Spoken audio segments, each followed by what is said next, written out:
గారు, గౌరవ handloom corporation అధ్యక్షులు మాజీ శాసనసభ్యులు పెద్దలు అన్న చింతా ప్రభాకర్ గారు, గౌరవ పవర్లూమ్ మరియు టెక్స్టైల్ కార్పొరేషన్ అధ్యక్షులు పెద్దలు శ్రీ గూడూరి ప్రవీణ్ గారు, గౌరవనీయులైన వేదికపై ఆసీనులైన సోదరులు జెడ్పీ మాజీ చైర్మన్ గారు సమ్మారావు గారు, ఆప్కో మాజీ అధ్యక్షులు మండలి శ్రీరాములు గారు, వేదికపైన ఉన్న పద్మశ్రీ గజం గోవర్ధన్ గారు, ఇంకా వేదికపైన ఆసీనులైన పెద్దలందరికీ పేరు పేరున చాలామంది ఉన్నారు. మరి మా పెద్దలందరికీ, అదేవిధంగా మా డిపార్ట్మెంట్ యొక్క సెక్రటరీ, ఈరోజు ఈ కార్యక్రమం ఇంత చక్కగా జరుగుతూ ఉంది. మీరందరూ కూడా రాష్ట్రం నలుమూలల నుంచి ఇక్కడికి విచ్చేసినారంటే దానికి కారకులైన మా సెక్రటరీ బుద్ధప్రకాష్ గారు, మా డైరెక్టర్ అల్లుగు వర్షిణి గారు, ఇంకా వేదిక పైన ఉన్న పద్మశ్రీ గ్రహీతలు చాలామంది టాలెంటెడ్ నాయకులు ఉన్నారు వేదిక మీద. మా కర్ణాటి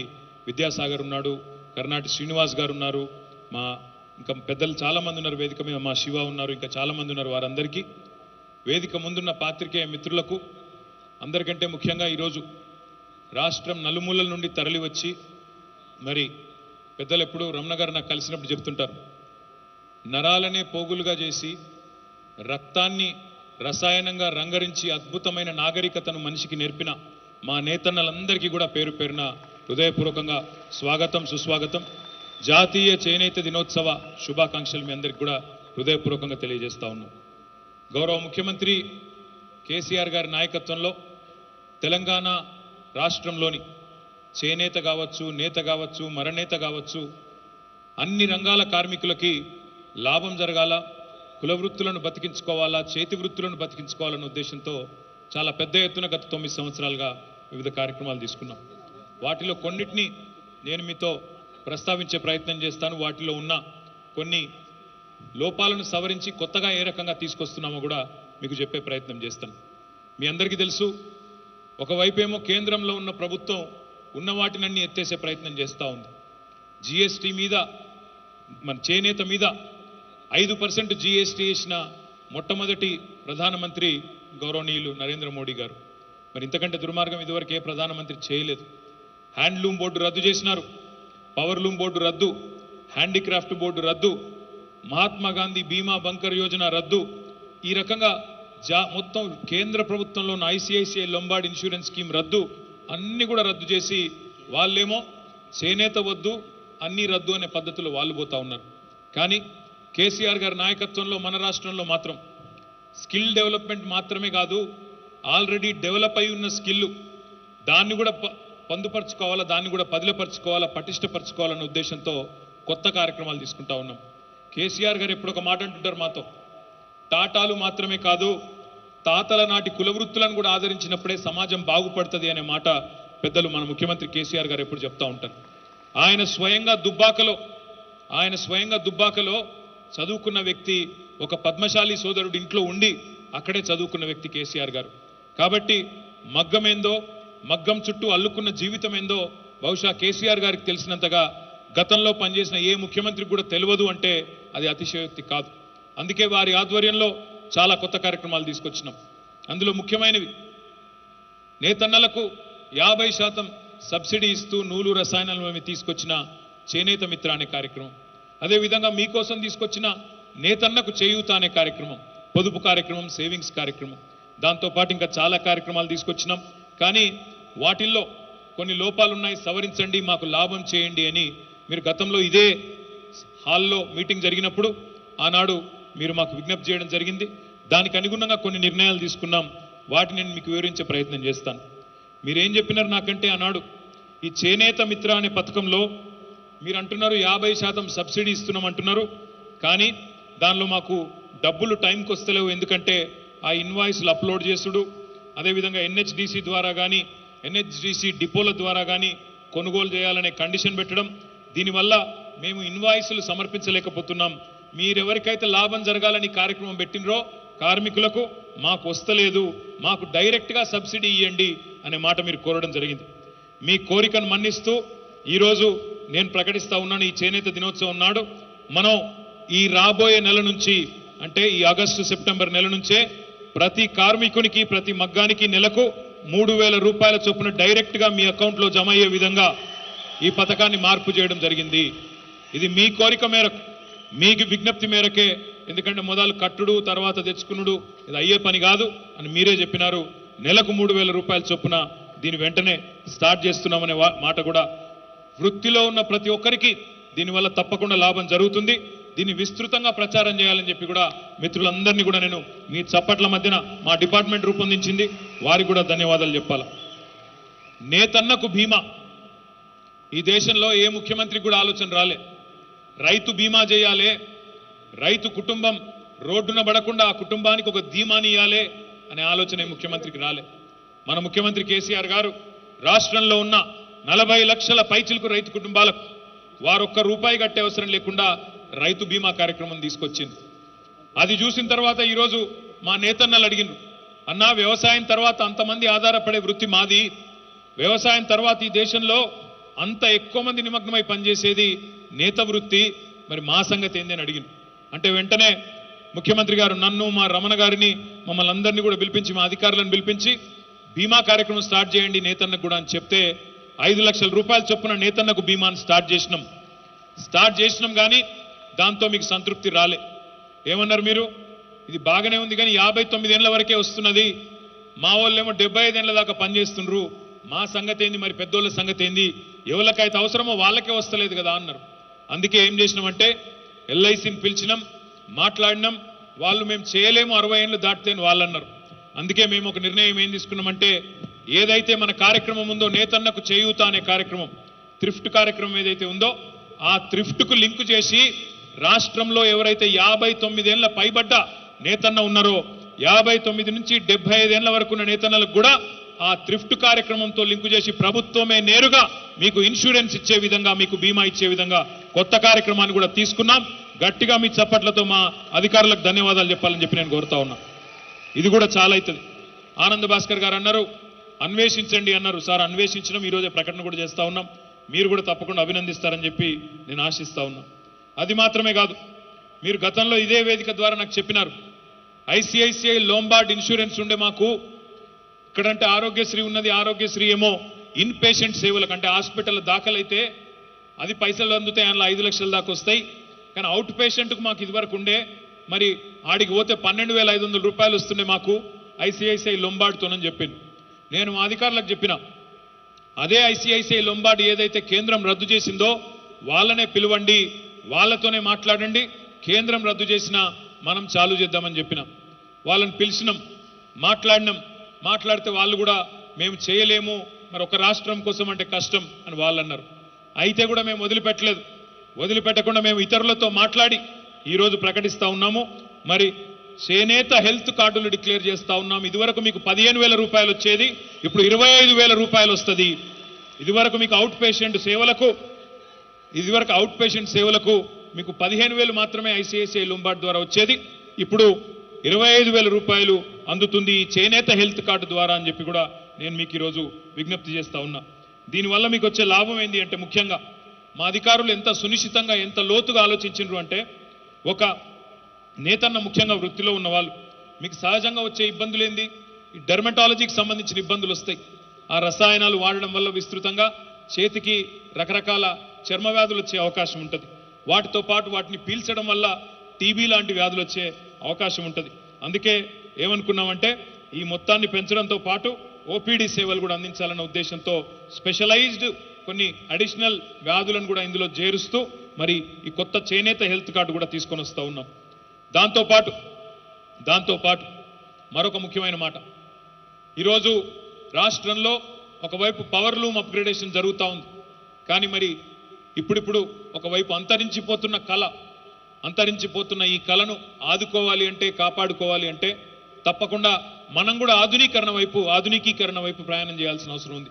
అందుకే ఏ పిట్ లూమ్స్ అయితే మన దగ్గర ఉన్నాయో, గుంట మగ్గాలు అంటారు, వాటి స్థానంలో మరి ఫ్రేమ్ లూమ్స్ అమర్చాలనే నిర్ణయాన్ని కూడా తీసుకున్నాం. దీనికోసం 10,652 ఫ్రేమ్ మగ్గాల కోసం ఒక్కొక్క మగ్గానికి 38,000 రూపాయలతో సహా 40,50,00,000 రూపాయలని మీకు అందించబోతా ఉన్నాం. ఈ కార్యక్రమానికి కూడా కొత్త కార్యక్రమం తీసుకున్నాం. దీని పేరు తెలంగాణ చేనేత మగ్గం అని పెట్టినాం. దీన్ని కూడా ఈ రోజే స్టార్ట్ చేస్తా ఉన్నామని చెప్పి కూడా నేను మీకు విజ్ఞప్తి చేస్తా ఉన్నా. ఇది కూడా మీరు అడిగిందే. మీరేమన్నారు? తప్పకుండా మాకు ఆధునికీకరణ వైపు పోయేందుకు అవకాశాలు కలిగించాలన్నారు. ఏమొస్తుంది మరి? పిట్లూమ్ నుంచి ఫ్రేమ్ లూమ్ కోత ఏం లాభం అవుతుంది మీకు? ఏమవుతుంది అంటే నాణ్యమైన చేనేత వస్త్రాల ఉత్పాదకత ఉత్పత్తి పెరుగుతుంది. మన శ్రామికులకు మన కార్మికులకు శారీరక శ్రమ తగ్గుతుంది. ఫ్రేమ్ లూమ్ల మీద వస్త్రం నేయడం సౌకర్యంగా ఉంటుంది. నెలకు ఆదాయం కూడా సగటు ఆదాయం పెరుగుతుంది. కొత్త కొత్త డిజైన్లు తీసుకునే అవకాశం కూడా ఉంటుంది. దీనివల్ల అనారోగ్య సమస్యలు, వెన్ను నొప్పి, కంటి నరాలకు అదేవిధంగా ఎముకలకు అయ్యే ఇబ్బందులు అవి కూడా తగ్గుతాయి. తద్వారా మీకు బ్రహ్మాండమైన లాభం జరుగుతుంది. కాబట్టి తెలంగాణ చేనేత మగ్గం అనే కార్యక్రమం ద్వారా 40,50,00,000 రూపాయలతో కొత్తగా 16,000 పైచిలకు మగ్గాలు కూడా అందజేయబోతా ఉన్నామని చెప్పి నేను విజ్ఞప్తి చేస్తా ఉన్నా. దాంతోపాటు చేనేత కళాకారులకు ఈరోజే మీరు చూసినారు, ఇప్పుడే కొంతమందికి లాంఛనంగా అనుబంధ కార్మికులకు కానీ చేనేత కార్మికులకు కానీ గుర్తింపు కార్డులు జారీ చేస్తూ ఉన్నాం. రాష్ట్రంలోని ప్రతి నేత కార్మికుడు, వృత్తిలో ఉన్న వాళ్ళు, అదేవిధంగా వారితో పాటు అనుబంధ కార్మికులందరికీ కూడా మీకు ఐడెంటిటీ కార్డులు ప్రభుత్వమే ఉచితంగా అందజేస్తుందని చెప్పి కూడా ఈ సందర్భంగా నేను విజ్ఞప్తి చేస్తా ఉన్నా. ఇవి మీకు ఉపయోగపడతాయి. ఎప్పుడన్నా ఎవరైనా అధికారి వచ్చినా, ఎక్కడైనా మీరు అధికారిని కలవాల్సి వచ్చినా, వాళ్ళు మీ దగ్గరకు వచ్చినా ఈ ఐడెంటిటీ కార్డు చూపెడితే మా డేటాబేస్లో మీకు సంబంధించిన మొత్తం సమాచారం ఉంటుంది. మా దగ్గర ఎవరు, మీరు ఏం చేస్తున్నారు, ఎన్ని రోజుల నుంచి వృత్తిలో ఉన్నారు, మీకు ఏ రకమైన సహాయం చేయాలి అనేది ఒక సంపూర్ణమైన సమాచారం మా దగ్గర ఉండాలి, మీ దగ్గర ఉండాలన్న ఉద్దేశంతో కొత్తగా ఈ ఐడెంటిటీ కార్డులు కూడా జారీ చేస్తూ ఉన్నాం. అదేవిధంగా మీరు గతంలో ఇంకో మాట కూడా అన్నారు, టెస్కోని బలోపేతం చేయండి అన్నారు. తప్పకుండా టెస్కో ద్వారా గతంలో ఎవరైనా కార్మికుడు మరణిస్తే మీకు గతంలో 5,000 రూపాయలు చెల్లించేది ఒక అంత్యక్రియల ఖర్చుల కోసం, దహన సంస్కారాల కోసం. దాన్ని మేము ప్రభుత్వం వచ్చిన తర్వాత 5,000 నుంచి 12,500 రూపాయలకు పెంచినాం. ఈరోజు మరొక నిర్ణయం తీసుకున్నాం. ఆ మొత్తాన్ని టెస్కో ద్వారా వీవర్ మెంబర్స్కి ఇచ్చే ఎక్స్గ్రేషియాని 25,000 రూపాయలకు పెంచుతూ కూడా నిర్ణయం తీసుకున్నాం. వెంటనే దాన్ని కూడా అమల్లోకి తీసుకొస్తామని చెప్పి కూడా నేను మీకు విజ్ఞప్తి చేస్తా ఉన్నా. నేతన్నకు అన్నిటికన్నా ప్రధానమైన సమస్య క్యాష్ క్రెడిట్ లిమిట్ లేకపోవడం. మీరు పెట్టుబడి పెట్టాలి అంటే ఎక్కడో అప్పో సప్పో చేసి బయటికి పోయి పెట్టుబడి తెచ్చి ఎక్కువ మితికి తెచ్చి అప్పులపాలైపోయే పరిస్థితి. అందుకే టెస్కాప్ బ్యాంకును పిలిచినాం. 4 జిల్లాల్లో ఎక్కడెక్కడైతే చేనేత వృత్తి పెద్ద స్థాయిలో ఉందో, నల్గొండ కానీ, కరీంనగర్ కానీ, ఇంకా మహబూబ్ నగర్ కానీ, రంగారెడ్డి కానీ, ఈ 4 జిల్లాల డిసిసిబి బ్యాంకులను కూడా పిలిచినాం. డిస్ట్రిక్ట్ కోఆపరేటివ్ బ్యాంకులను కూడా పిలిచినాం. వారితో చర్చించి, వారితో టెస్కాప్ చైర్మన్ గారితో, వారి ఎండీతో, మొత్తంగా అందరితో అత్యున్నత స్థాయిలో సమావేశాన్ని కూడా ఏర్పాటు చేసి ఏం డిసిషన్ తీసుకున్నామంటే టెస్కాప్ ద్వారా, డిసిసిబిల ద్వారా మీకు క్యాష్ క్రెడిట్ సదుపాయాన్ని కల్పించి చేనేత సంఘాల నుండి కొనుగోలు కూడా పెంచి సకాలంలో డబ్బులు కూడా చెల్లించే విధంగా, సామర్థ్యాన్ని పెంచే విధంగా 200 కోట్ల రూపాయల వరకు క్యాష్ క్రెడిట్ లిమిట్స్ కూడా మీకు అందజేయబోతా ఉన్నామని చెప్పి కూడా ఈ సందర్భంగా మీ అందరికీ కూడా విజ్ఞప్తి చేస్తా ఉన్నా. దీన్ని డిసిసిబిల ద్వారా కొంత, అదేవిధంగా రాష్ట్ర స్థాయిలో కొంత ఇది కూడా చేయబోతా ఉన్నామని చెప్పి కూడా నేను మీకు తెలియజేస్తా ఉన్నాం. అదే మాదిరిగా ఇంకా చాలా కార్యక్రమాలు కూడా ఆలోచన చేస్తూ ఉన్నాం. ఇంకా ఇప్పుడే ఇక్కడికి వచ్చేటప్పుడు గౌరవనీయులు ఎల్ రమణ గారు చెప్పారు, అన్నా మీరు గృహలక్ష్మి అనే కార్యక్రమం తీసుకుంటున్నారు. ఈ కార్యక్రమం కింద పేదవాళ్ళు ఎవరైతే ఉన్నారో వాళ్ళు ఇల్లు కట్టుకుంటున్నప్పుడు మరి వారికి జనరల్గా ఇల్లు కోసం 3 లక్షల రూపాయలు ఇస్తున్నారు. కానీ మా నేతన్నలు ఎవరైతే ఉన్నారో నేతన్నలందరూ కూడా తమ ఇంటెన్కనే ఒక పాక వేసుకొని, ఒక షెడ్ వేసుకొని అందులోనే మగ్గాలు నడుపుకుంటారు. కాబట్టి కేంద్ర ప్రభుత్వం ఏమో ఉన్న గ్రూప్ వర్క్ షెడ్ కార్యక్రమం తీసేసింది, హౌసింగ్తో పాటు ఉండే షెడ్ కార్యక్రమాన్ని కూడా తీసేసినారు. కానీ మనం దాన్ని పునరుద్ధరించాలని కోరినారు. తప్పకుండా దాన్ని కూడా పరిశీలిస్తాం. మీకు అదనంగా నేత కార్మికుల కోసం ఇంటితో పాటు, గృహలక్ష్మితో పాటు అదనంగా మీ ఇంటికే అటాచ్డ్గా ఉండే విధంగా ఒక గ్రూప్ షెడ్ కానీ, మీ ఇండివిజువల్ షెడ్ కానీ నిర్మించుకునే విధంగా అవకాశాన్ని కల్పిస్తామని చెప్పి కూడా ఈ సందర్భంగా నేను విజ్ఞప్తి చేస్తా ఉన్నా. మనమేమో ఇన్ని కార్యక్రమాలు ఇంత ఫికర్తో చేసుకుంటున్నాం.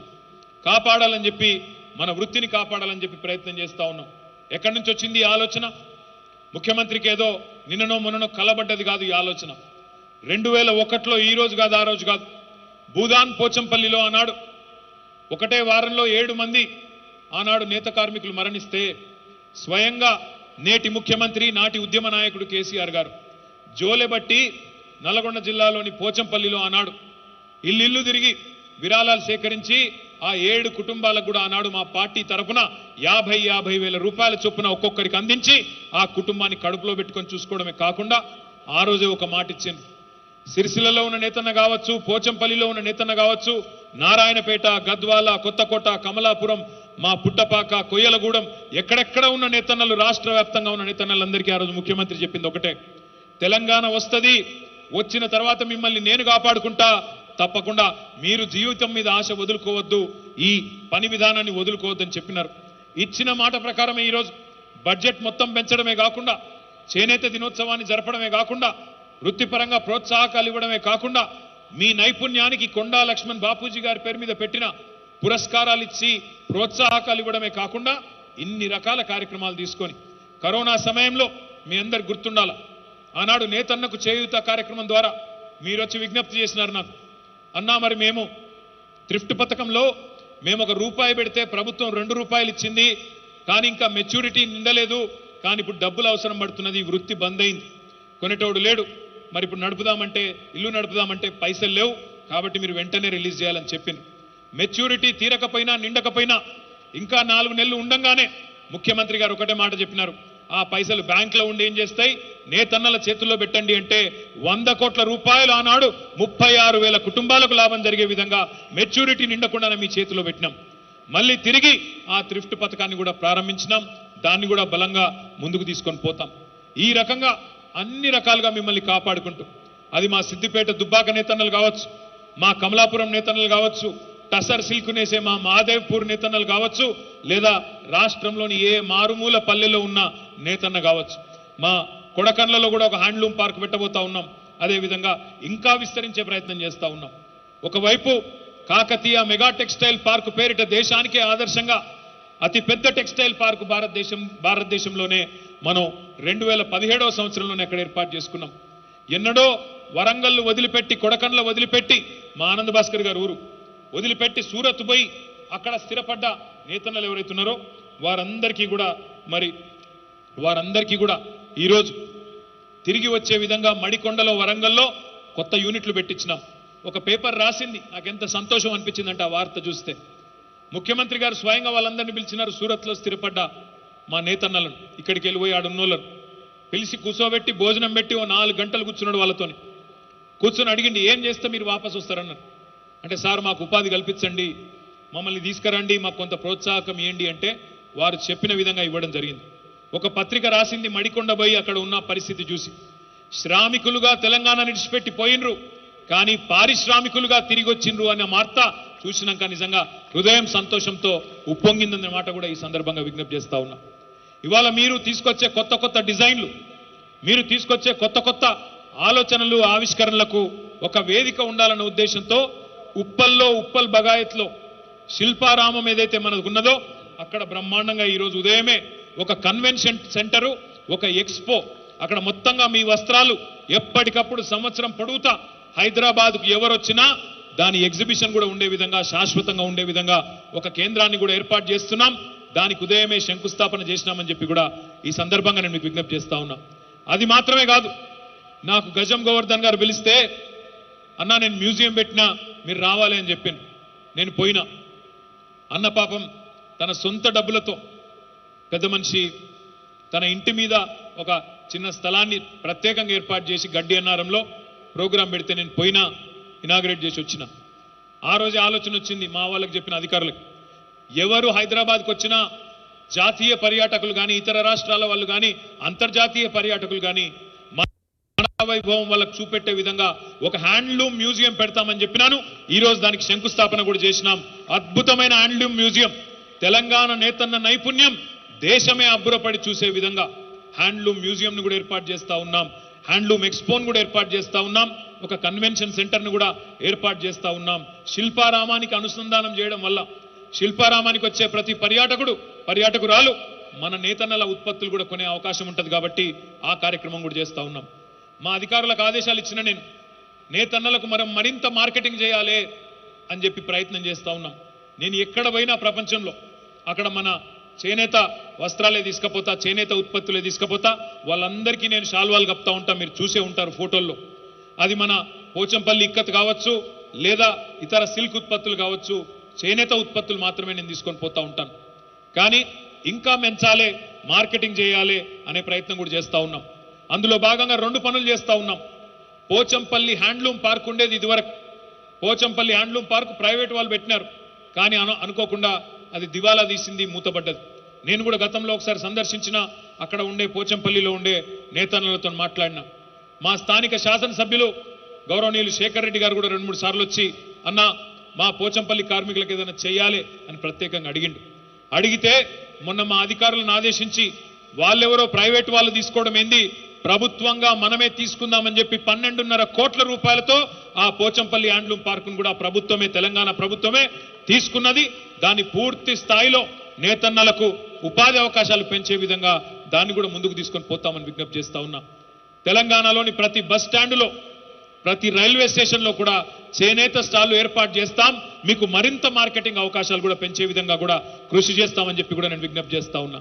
ఇప్పుడే పుట్టపాక నేతన్నలు వచ్చినారు నా దగ్గరికి, అన్నా మా ఇక్కత్తును పవర్లూమ్ వాళ్ళు కాపీ కొడుతున్నారు, మా డిజైన్ను దయచేసి దాన్ని తీసేయాలన్నారు. ఇది నిజంగా కూడా న్యాయమైన కోరిక.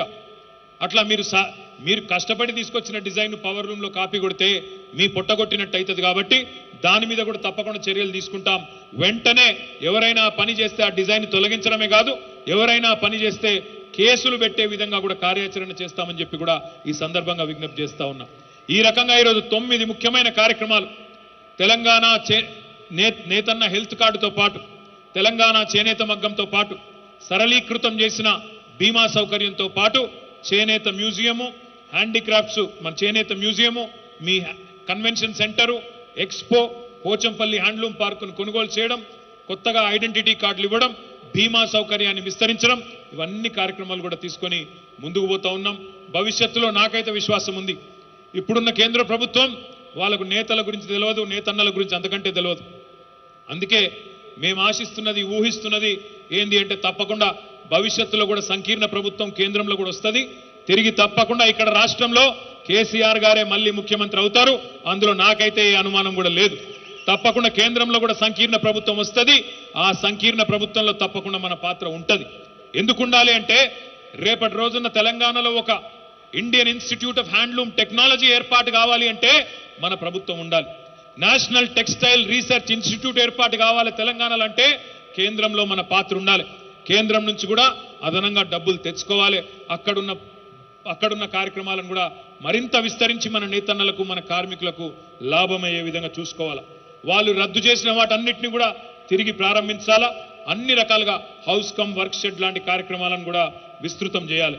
కాబట్టి మీ అందరితో కూడా నేను కోరేది ఒకటే, పనిచేసే ప్రభుత్వాలు, పనిచేసే నాయకులు, మేమందరం కూడా మిమ్మల్ని కోరేది, మేమందరం కూడా మిమ్మల్ని ప్రార్థించేది ఒకటే, ఎవరైతే మీకు మీ కష్టకాలంలో అండగా ఉన్నారో వారిని తప్పకుండా ఆదరించండి, ప్రోత్సహించండి. తప్పకుండా భవిష్యత్తులో కూడా మీతో ప్రభుత్వం వెన్నంటి నడుస్తుందని చెప్పి విజ్ఞప్తి చేస్తూ మళ్ళొక్కసారి ఈ కార్యక్రమానికి రాష్ట్రం నలుమూలల నుంచి వచ్చేసిన మా నేతన్నలందరికీ పేరు పేరున ధన్యవాదాలు తెలియజేస్తూ జై చేనేత, జై చేనేత, జై తెలంగాణ. ఇప్పుడు కొండా లక్ష్మణ్ బాపూజీ అవార్డు గ్రహీతల్ని దయచేసి మరొక 5 నిమిషాలు అందరూ సహకరించాలి. కేఎల్బి అవార్డు గ్రహీతలు వేదికపై రావాల్సిందిగా కోరుతూ ఉన్నాం. కొండా లక్ష్మణ్ బాపూజీ అవార్డు గ్రహీతలు మన ముఖ్య అతిథి గారి చేతుల మీదుగా అవార్డు అందుకుంటారు. ప్రతి నేతన్న, ప్రతి నేతక్క గుండెల్లో ప్రత్యేక స్థానాన్ని సొంతం చేసుకున్న కొండా లక్ష్మణ్ బాపూజీ అవార్డీస్ ఒక్కరొక్కరు వచ్చి 25,000 రూపాయల నగదు పారితోషికాన్ని ఆనరబుల్ KTR గారి చేతుల మీదుగా అందుకుంటారు. ఇప్పటి వరకు మొత్తం 162 మంది ఈ రోజుతో 25,000 రూపాయల ప్రతి సంవత్సరం పోచంపల్లి ఇక్కత్, గద్వాల శారీస్, నారాయణపేట చీరలు, దర్రీసు, జనరల్ వెరైటీస్లో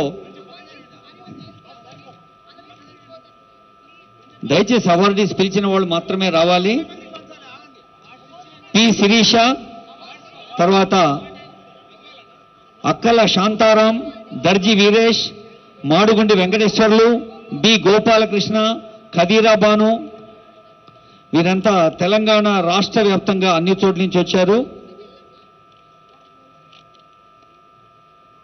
మహాకాళి బాలస్వామి, పోతు రాధ, యాదాద్రి జిల్లా దోర్నాల శేషగిరి, భోగ సరస్వతి, సాయిని భాస్కర్, నల్గొండ జిల్లా కర్ణాటి ప్రవీణ్, మందల కిరణ్,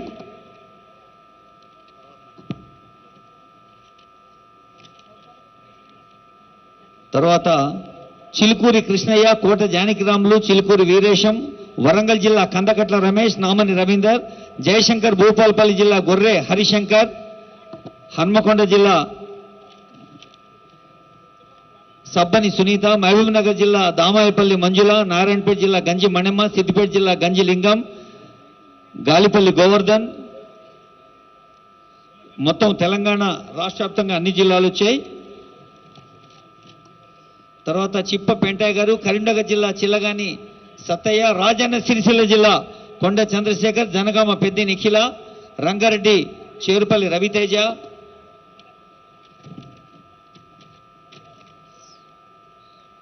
మసూన సత్యనారాయణ, పాలాది పురుషోత్తం. మొత్తం 31 మంది.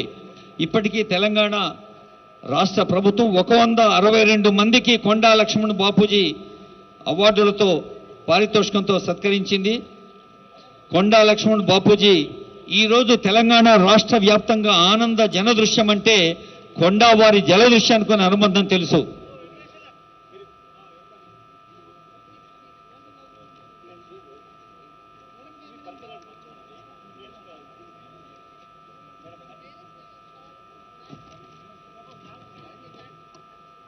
తర్వాత అందరం వందన సమర్పణకు ముందు దయచేసి తమ్ముళ్ళు, చెల్లెళ్ళు, అన్నలు, అక్కలు, అధికారులు, ప్రజాప్రతినిధులు, ప్రెస్ అండ్ ఎలక్ట్రానిక్ మీడియా, వీడియోగ్రాఫర్లు, ఫోటోగ్రాఫర్లు, ఫోటో జర్నలిస్టులు, వీడియో అందరూ లేచి నిలబడి చేనేత ప్రతిజ్ఞ చేయాల్సి ఉంటుంది. ప్రతిజ్ఞ తర్వాత కార్యక్రమాన్ని సుసంపన్నం చేసుకుంటాం.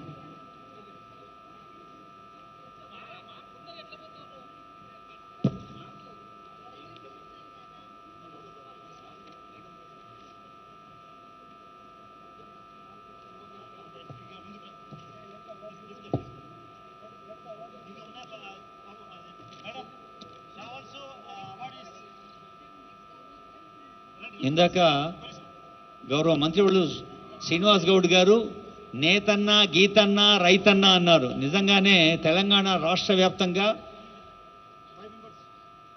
అన్ని వర్ణాలు, అన్ని వర్గాలకు అడగకముందే అమ్మ అన్నం పెట్టినట్టుగా ఎవరి అవసరం ఏమిటి అని సాక్షాత్తు ముఖ్యమంత్రి గారు వారి మేధో మదనం చేసి, మరి ఇంటెలెక్ట్ అంటే మేధస్సుతో కొన్ని పనులు అవుతాయి, హృదయంతో కొన్ని పనులు అవుతాయి.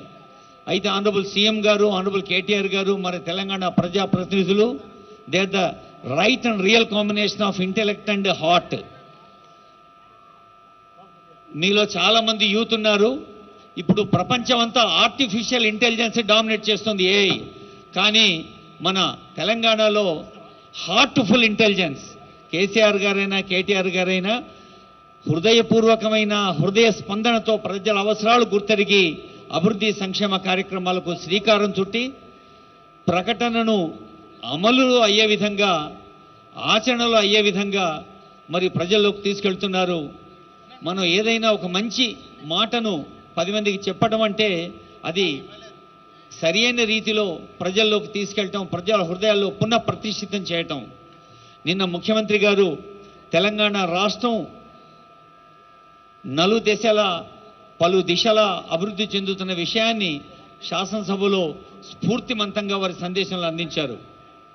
ఇలాంటి స్ఫూర్తిని తెలంగాణలో ఉన్న ప్రతి ఒక్క సామాన్య పౌరుడు, ప్రతి సిటిజన్ కూడా సొంతం చేసుకొని మరి ఎక్కడైతే పౌరులు జాగరూకులై ఉంటారో, ఎక్కడైతే పౌరులు చైతన్యవంతులై ఉంటారో, ఎక్కడైతే పౌరులు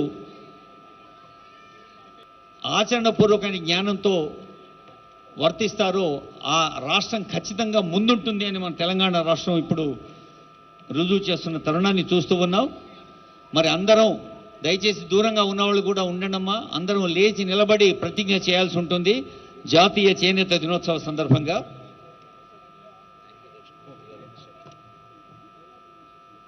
థ్యాంక్ యూ దక్షిణమూర్తి గారు. మీరు ఈ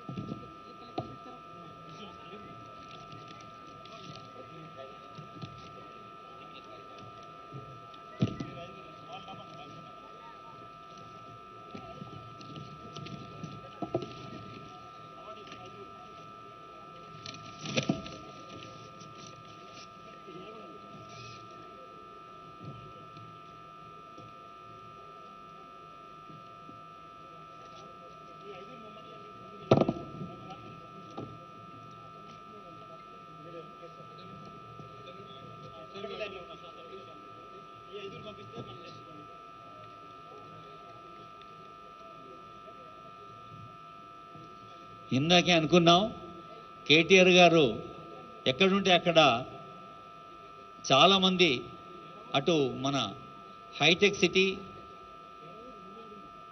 టెక్కీ యూత్ అయినా లేదా పల్లెలో రైతన్నలైనా నేతన్నలైనా మరి ఒక గ్లామర్ను సొంతం చేసుకున్నారు. దానికి తోడు తండ్రి ఆశీర్వచనంతో కేసీఆర్ గారి సుదీర్ఘమైన అనుభవము, సునిశ్చితమైన హృదయ స్పందన, మేధస్సు హృదయము కలగలిసిన కేసీఆర్ గారి ప్రణాళికలతో, ఆచరణతో, ఆలోచనతో వారు గ్రామర్ను సొంతం చేసుకున్నారు.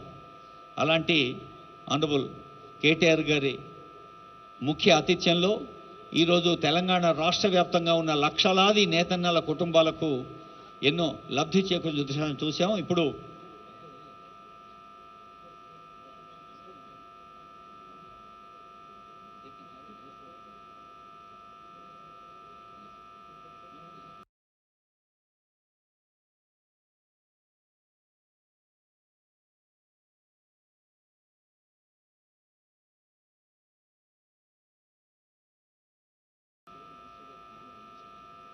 రాష్ట్ర వ్యాప్తంగా 33 జిల్లాల్లో 25కు మించిన జిల్లాల్లో నూతన కలెక్టరేట్ భవనాలు ప్రారంభించినప్పుడు అటు ఆనరబుల్ సీఎం అయినా లేదా ఆనరబుల్ మినిస్టర్ కేటీఆర్ గారిని, ఆనరబుల్ మినిస్టర్ మన ఇప్పుడు వేదిక పైన శ్రీనివాస్ గౌడ్ గారైనా ఎవరైనా ప్రజాప్రతినిధులు అందరూ all the honourable ministers, MLCs, MLAs అంటుంటారు.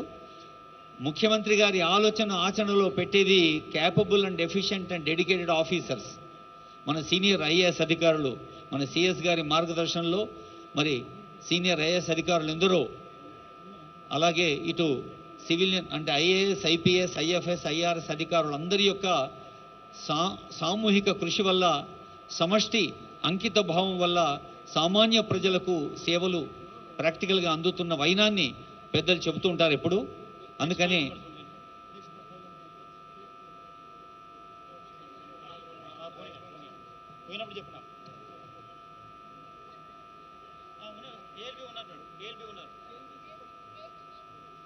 కొండా లక్ష్మణ్ బాపూజీ గారి పేరిట అవార్డ్స్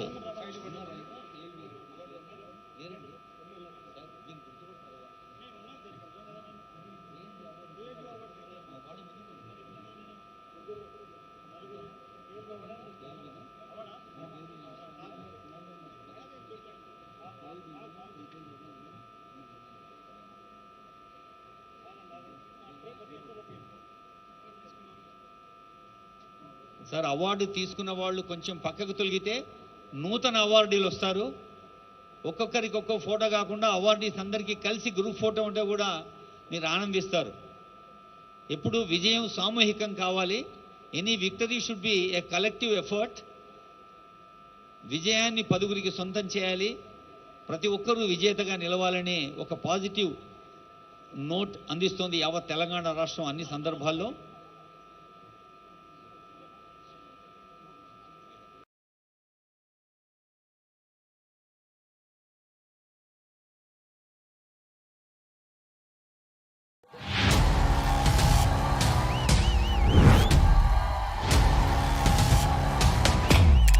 मास्टर ऑफ देसी हिप हॉप हिमसेल्फ आवाज करो। तो सर अब मैं जिसको बुलाने जा रहा हूँ उसका नाम है tornado.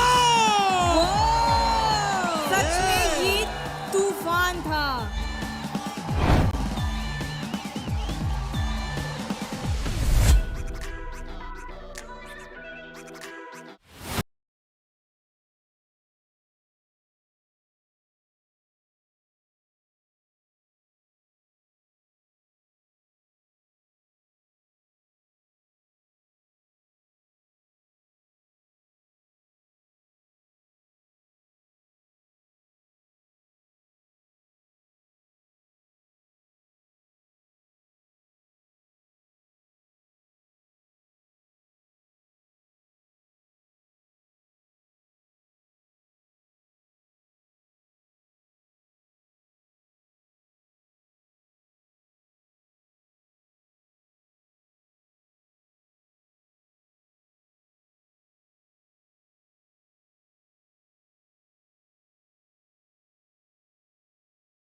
National Research and Innovation Agency making a presentation. We request you to please take your seat here in front. And thereafter, Space Angel Australia and SABR in Australia. The presentations will be made, ladies and gentlemen, from this podium. We also have a clicker for your convenience. The clicker, the slide changer, as you can see, has a green button, which is to go ahead on your slides, and the red button is to go back, should you skip a slide. And the other thing that I have to announce is each presenter is going to get 3 minutes. We request you to please stay within time limit, and a buzzer will be sounded at the end of 2 minutes 30 seconds. So that will alert you when you have 30 seconds remaining. Additionally, there's going to be a timer running on the topmost right corner of your screen for you to assess time.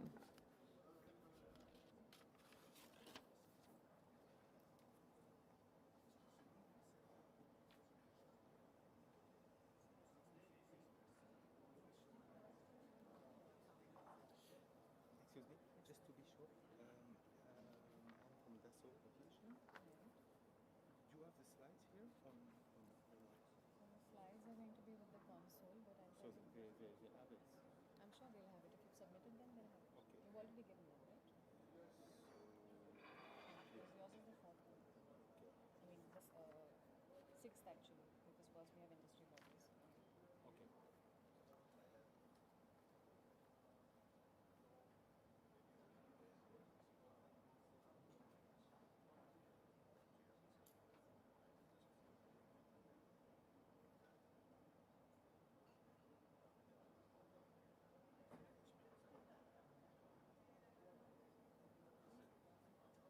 Hello.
Welcome back, ladies and gentlemen. We are now starting with the Space Business Connect session. In this session, we have actually invited overseas and Indian companies to make a pitch about their companies. We have a total of 49 companies as well as 2 industry associations whose representatives are going to be making a pitch presentation. As I said earlier, we request each speaker to be brief and complete their talk in under 3 minutes. Before we begin with the pitch presentation session, we'd like to extend a very warm welcome to Dr.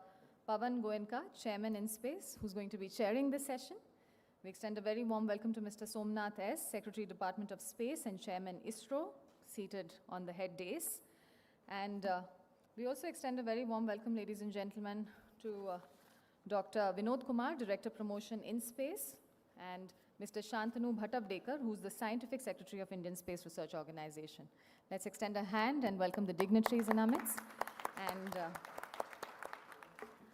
I extend a very warm welcome to all the distinguished delegates. And ladies and gentlemen, with that, I would first, of course, request Dr. Pavan Goenka, Chairman InSpace, to do the opening remarks. Can we have the microphone on, switched on the dais, please?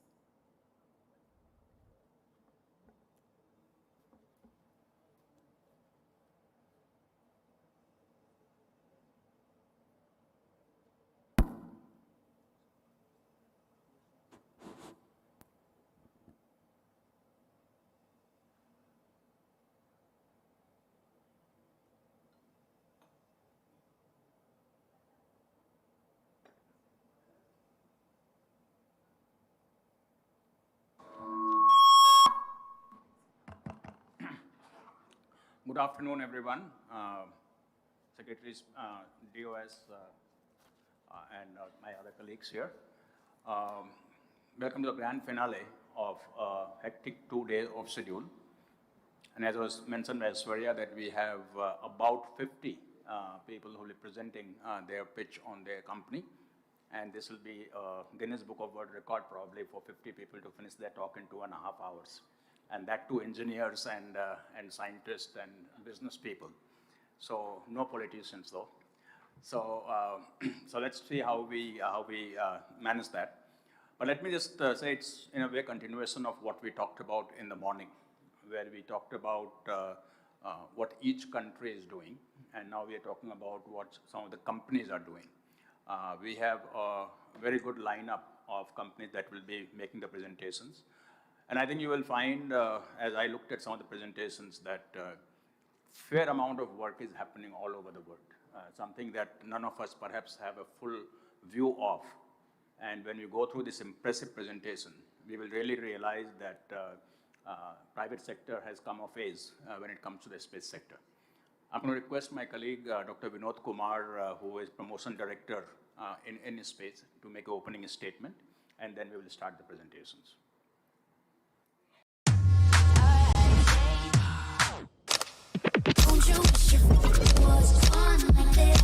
Don't you wish your phone was fun like this? Don't you wish your phone looked more like this?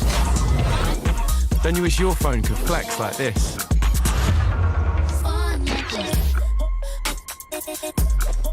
Don't you wish your phone could fit in here? Don't you?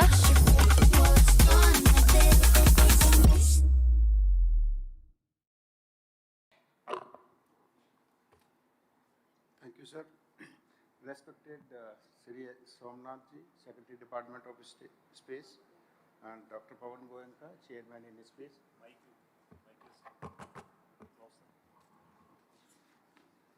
Ladies and gentlemen, very good afternoon.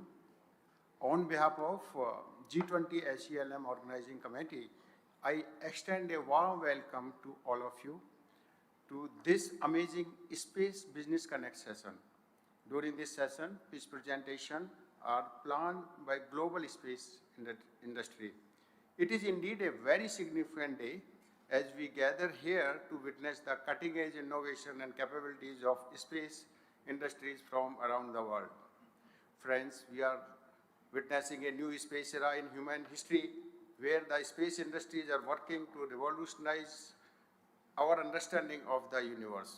I am honored to be here before you all as we embark on this journey that we shape the future of space explorations. It is truly inspiring to witness the incredible growth and potential of the global and Indian space industry. The blossoming Indian space industry has garnered worldwide attention and admiration in recent times. You should have read a recent article in New York Times, Explosive Growth of Indian Space Tech Startups. I am pleased to see that out of total 50 plus presentation, over 60% are from Indian industry. Your dedication, ingenuity, and relentless pursuit of excellence have positioned Indian space sector to be reckoned with within the global space community. Friends, the space industry with its ever-expanding opportunities has the power to transform not only the understanding of our universe, but also everyday lives of here on the earth. Under various verticals of space, I would like to express my gratitude to the G20 SELM Organizing Committee for this initiative. Your commitment to nurturing the space ecosystem is commendable, and we are privileged to have your unwavering support. The potential partnership that can develop here can propel your ventures to new heights. Without further ado, let us embark on this remarkable journey of limitless possibilities. Friends, new space era has begun. Thank you, and let the presentation begin. Please stick to the allotted time as we have to have presentation from 50 plus presentation. Thank you. Thank you very much, sir. And with that, ladies and gentlemen, we will first start with the presentations from the industry bodies. So I'm going to request Mr. Anil Kumar Bhatt, Director General of ISPA, Indian Space Association, to please make his presentation. Sir. Good afternoon and Jai Hind. Chairman ISRO, Chairman in Space, dignitaries on the stage, and industry delegates in the Space Economy Leaders Meeting. It's my honor to represent the Indian space industry here, and I will quickly go through some of that has been spoken in the last 2 days, would be a repetition. Please pardon me for that, but I would skip most wherever that is required. The Indian Space Association was made in October 2021 to create an enabling environment for strengthening the private industry in the Indian space sector and to propel India to the global forefront in the entire space ecosystem. And our focus areas were, of course, most importantly, unified for the policy framework, for energizing business growth, to interface with the defense and security agencies in India, for capacity and knowledge building, and for international partnerships. During our inauguration, these are the 4 frameworks the Prime Minister gave us. The first was allow the private sector freedom of innovation. Government to play the role of an enabler. We have to prepare the next generation for the future in space and treat the space sector as a resource for the progress of the common man. We today have these members I am flashing to you to just flash to you the major industry players in space which are there in India. 7 of our founding members, 9 of our core members, all of these have been suppliers of components or vendors to ISRO. And now we are looking at them to evolve as independent entities to do end-to-end work in space. We have associated members also, which are also some of them international companies, and we have a large number of startups. Putting them as per their expertise, this is how the upstream, midstream, and downstream looks in India.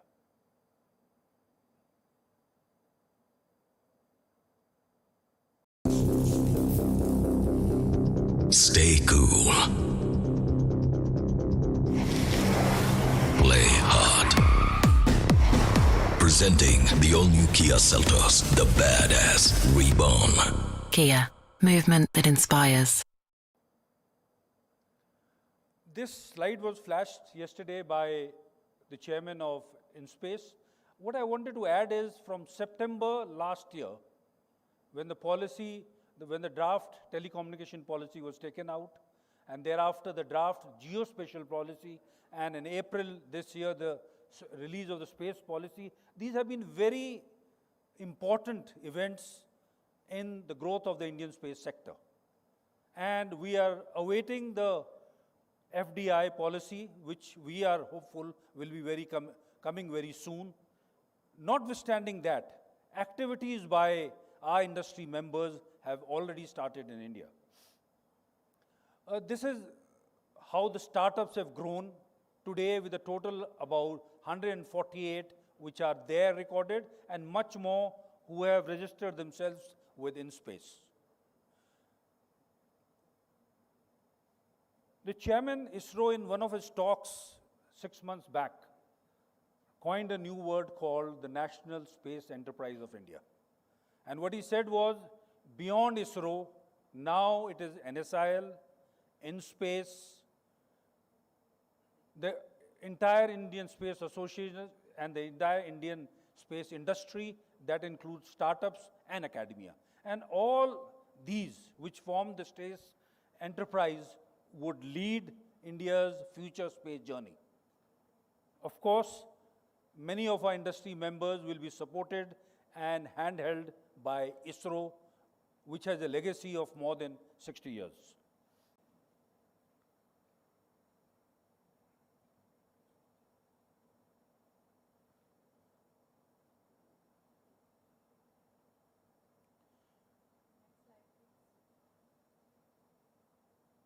Move the next slide, please.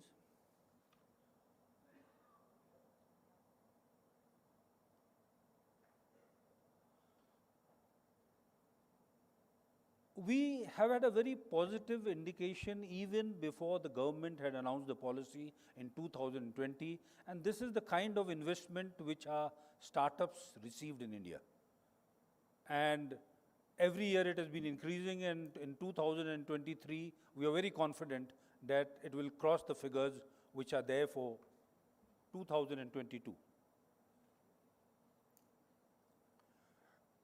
Some of this was again flashed by my chairman, but I would like to highlight to you some of the major activities which has happened is, of course, firstly is the signing of the contract for the PSLVs, 5 PSLVs, with HAL and L&T consortium.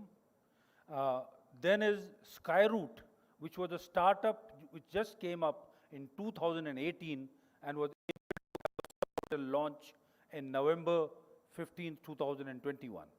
Agnikul is another company which is making a 3D printed semi-cryogenic engine which has been tested on ground, and we hope they would be launching very soon this year. We had a historical launch of 72 satellites in 2 launches for OneWeb, which happened last year and this year in April.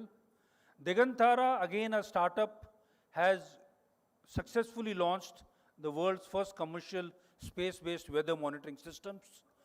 Pixel has been able to launch 3 satellites and has also got a contract from NRO in USA. Dhruva has launched 2 nano satellites, while Nelco and Telesat are successfully have had a demo on LEO in India. Ajista, just in June, on 10th June, has launched their first satellite.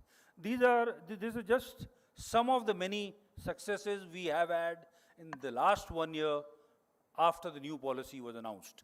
And in all this, hand-holding by ISRO and support from InSpace has been a very, very major and important factor in the growth of our private sector. These are the other activities which have happened. I'll not go through each one of them. We also got a very policy which I mentioned in April, which gives an opportunity to NGEs to do everything possible, be it in communication, remote sensing, navigation, and in all domains, including space mining and extraterrestrial activities. A lot of faith which has been put in non-government entities by the government, and I'm very sure that our industry will live up to these expectations. 99 acres ratings and reviews. जो site visit ना दिखाए, वो ये बताए. We have released certain documents. This document I just wanted to highlight. We had got with ENY, we had got a study done last year on what is the overall Indian space economy compared to the world one, and the figures by their prediction by 2025, we would have an economy of about 13 billion. In various segments, the figures are given there. Of course, launch vehicles would be the least, about 1 billion. This is what the division of the sectors and the likely percentages growth which are likely to happen in satellite manufacture, launch services, ground segments, and satellite services. The largest growth, of course, would be in the launch services. We have also done a study. We had a meeting along with US and IIT Madras, where we were looking at the association of all space entrepreneurs in the Indo-Pacific. We all met there and we agreed that we would be making an association for all of us being together. On the aspect of space technology parks, many of our states in India have been moving in it. Kerala, Gujarat, Trivandrum, where at one spot, they are providing all the opportunities for our space industry companies and especially the startups. We in ISPA carry out two conclaves. One is the Indian Space Conclave, which we started last year, and we had the minister and chairman ISRO there to support us, and a defense space symposium where we looked into what all the defense forces would require, all the three services, and we have been able to get 75 defense challenges for the industry from the Ministry of Defense. We would be having the next conclave from 4th to 6th October this year, and we would welcome all of you for that. I finish here. Thank you. Jai Hind.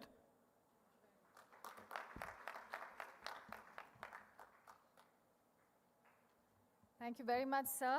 And with that, we would once again reiterate the time limit. We have to stick to 3 minutes. Now I'd request Mr. Sanjay Kumar, President, Geospatial World, to kindly make his address.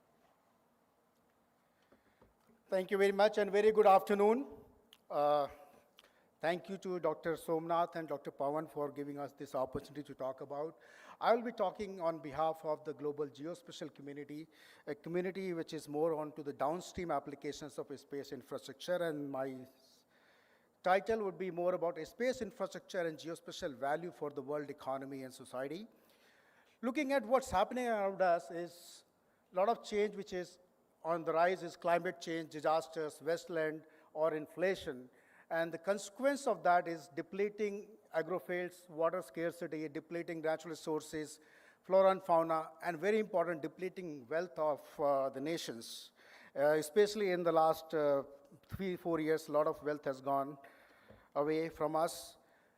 So how do we deal with this situation? It's all about resilience. And resilience of all kinds, be it economic, be it social, be it environmental, be it infrastructure, cultural, or human, diversity, equity. These are the kind of resilience the transition is going on currently around us. So what is the role of space and geospatial infrastructure in that? Geospatial infrastructure and space help you measure, model, monitor, and manage what? And the output is in the form of productivity. It does help you increase productivity, efficiency, transparency, and compliance. And these are very important topics. And actually, when you talk about sustainability of everything, the compliance and transparency are equally important tool of sustainability of everything. And that's where the use of technology for productivity and efficiency is what leads to the economic growth, what leads to the sustainability of everything. Looking at geospace, the foundation of the digital economy. Geospace is actually the foundation. Today we live in a digital age and everything is dependent on geospatial technology and space infrastructure. What we help to do is describe the problem, diagnose the problem, predict the solutions, and then prescribe how to address that. This is the kind of workflow cycle we have to find hindsight, insight, and foresight. And that is how the economy is growing. That is how the businesses are using this technology across huge enterprises. You just say so many businesses are just dependent on the power of location, power of GNSS. PNT is inside every digital device of this world. And if the PNT is messed up, all of us are messed up. I'm telling about the economic impact. And what is that impact happening around us is that impact is transitioning our industry as a whole. The industry which was seen as a technology, the industry which was seen as a laboratory or a government function is an industry. So now you don't hesitate in saying that space is an industry or a geospatial is an industry in itself. And that is the kind of transaction taking place. And why this market map talks about is the fact that we have GIS and analytics, Earth observation, GNSS and positioning, frontier technologies, infrastructure modeling, solutions and system integrators, and the new kid on the block is the consulting firms. I can share these slides. I know it is not visible, but that is how the global geospatial and space market is organized. And look at the kind of companies, how they are playing into different parts of the role, and that's what we make a solution. And This slide talks about the $202 billion of investment in the last 3 years around geospatial and space. I heard about $100 billion investment, which has been said by various speakers in this summit. But where does other $102 billion comes in? That other $102 billion comes in actually from the location and geospatial investments. Host of investments is going on across the location companies, across the 3D modeling companies, across the indoor GIS companies, across the every aspect of living where we are making use of this technology. This industry is actually growing nowhere less than 17 to 20% CAGR every year. Just depends how do you want to define, how do you want to scope it up. That is what is the scope and definition is what makes you believe or not believe, or rather further believe. So global geospatial industry market currently is about $512 billion, out of which this includes GNSS and Earth observation as well. And let me tell you that 65 to 70% of this market is driven out of GNSS and Earth observation. And GNSS is almost 55% of that model. We give a lot of emphasis on Earth observation, but if you look at the actual uses of the space technology for the citizens or the consumers or the businesses or the security, GNSS is at the driving force. GNSS is the driving force, I want to tell you. And this is growing at the stage of about 14%. I have a caveat to share. When somebody says that, geospatial space economy is about $1 trillion going to be in 2030, I actually disagree. Space economy right now is already $1.7 trillion. But depends on how do you want to define that. Do you take all the applications, which is Uber or Airbnb or Zomato or all those applications and their business values, do you take them into account as part of your economy? Yes. 35 billion deliveries have taken place in India in last 1 year. 35 billion deliveries means what? Every delivery is based on the location. Every delivery is based on the indoor map. Every delivery is based on the 3D modeling. That's what it is. And this is a published figure. We have just a detailed exercise on this, and you have no hesitation in saying that this data is very, very correct. And the economic impact. Today itself, $7.5 trillion of economic impact. We as a profession, as a holistic profession, we make a $7.5 trillion economic impact. I'll just take 1 more minute or 30 seconds to say that why it is important that we actually talk about safety, sovereignty, and trade of space infrastructure. We heard about sustainability of space. We heard about the threats around that. If safety, sovereignty, and trade of space is not taken into account now, all this will be reversed. One bad actor, I already have seen, couple of bad actors can take it so backward that we all would be starting living into an age which we were about 20 years back. Thank you very much.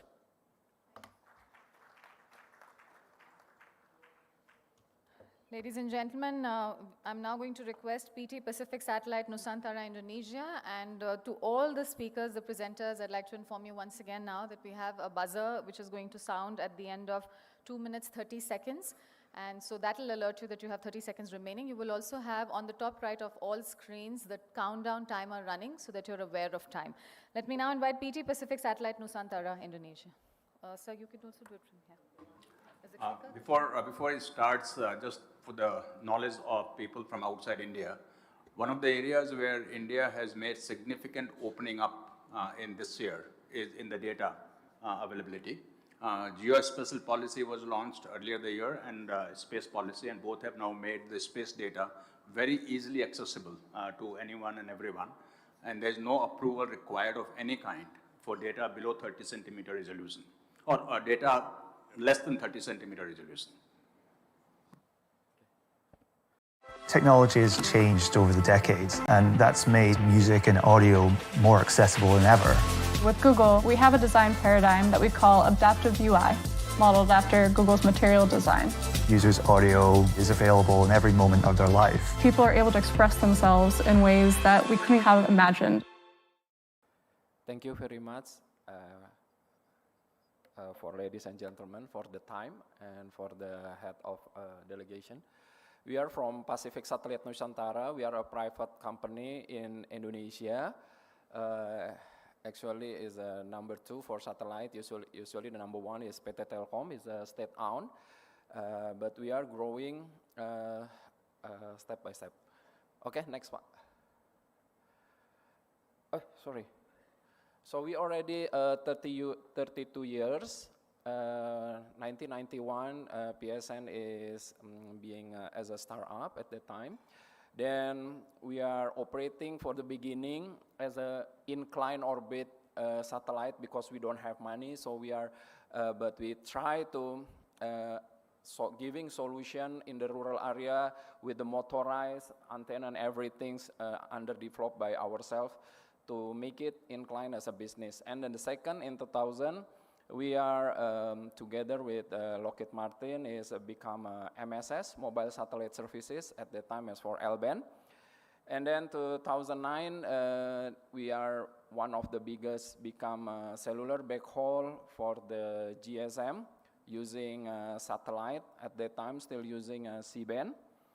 And 2016, we are complete MBO, means management by objective, means we are finished our financings, we changed our management. So then from that time, we have resources that to change all the platform of PSN. After that, 2019, we start Nusantara 1. This is the first HTS for Indonesia, even already have a IP star at that time. And then after that, 2020, we launched Nusantara 2 from this collaboration with China. 2019 is collaboration with SSL from US, thank you. And also in several weeks ago, we just launched the Satria 1, or we call Nusantara 3.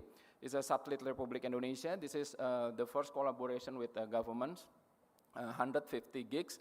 And then the next, we hope the second largest, 160 gigabits per second with Boeing. Okay, next. Oh, sorry. Back. This is our constellation. Nusantara 1, Nusantara 2, Nusantara 3, and Nusantara 5. And we hope, but Nusantara 2 is failed because of rocket. And then we hope by this year, our capacity will be 300 gigabit per second.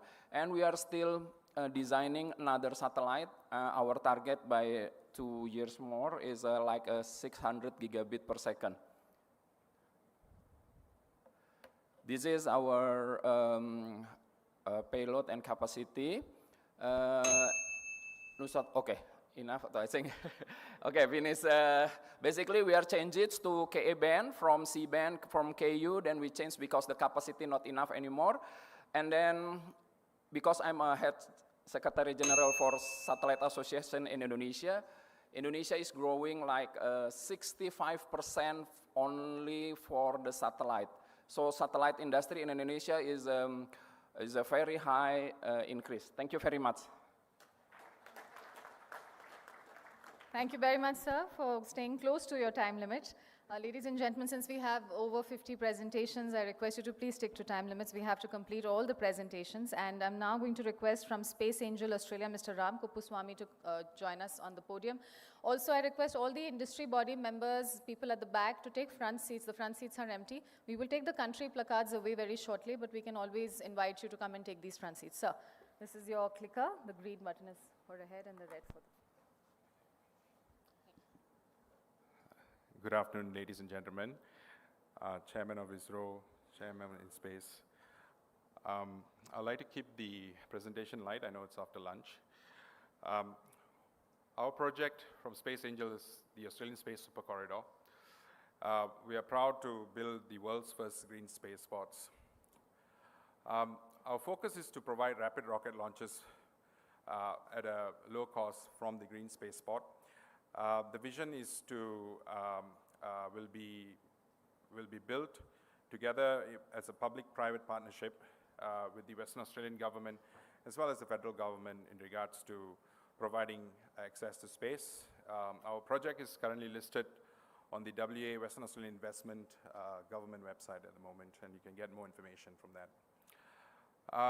The way we see our supply chain as well as collaboration a close collaboration with India is very much how this looks like. In terms of shipping routes into Australia, Fremantle Port, which is pretty much Perth, is the entry point, and then it goes through right all the way through Brisbane and then gets back out. The last exit point is through Western Australia itself. So in terms of supply chain is really, really strong. And that's essentially where the southern polar launch location is, and soon we'll be getting an equatorial launch site as well. In terms of the value proposition in regards to the area, if you look at the area, we have about 450 square kilometers of launch site capacity and capability. The airspace is very clear. There's no marine parks at the moment. And in terms of launch aspects, cadence and trajectories is between 51 and 120 degrees for polar. This is specifically for polar. And we can even launch in terms of across the continent, because in terms of population, there's really a very low population at the moment. And so why Australian Space Super Corridor? Key aspects is like a real estate agent, location, location, location, low impact on commercial aviation, low impact on launching and landing anomalies, retrieval opportunities is some of the areas that we're looking at. Environmental and social impacts are very, very important. ESG, we've got certification as a process that we will be going through in terms of ESG certifications for the green space spots. Strong federal and state support. The state government is very, very much driving behind this, and essentially to provide a low cost and high impact, economic impact to the world, to the region, and there's a lot of federal and state funding available, including private funding going on at the moment. Thank you very much. Appreciate it.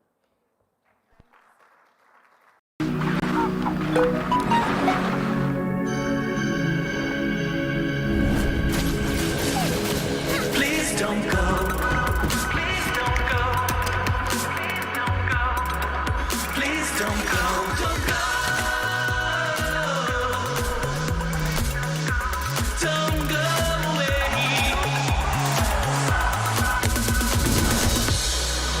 Please don't go.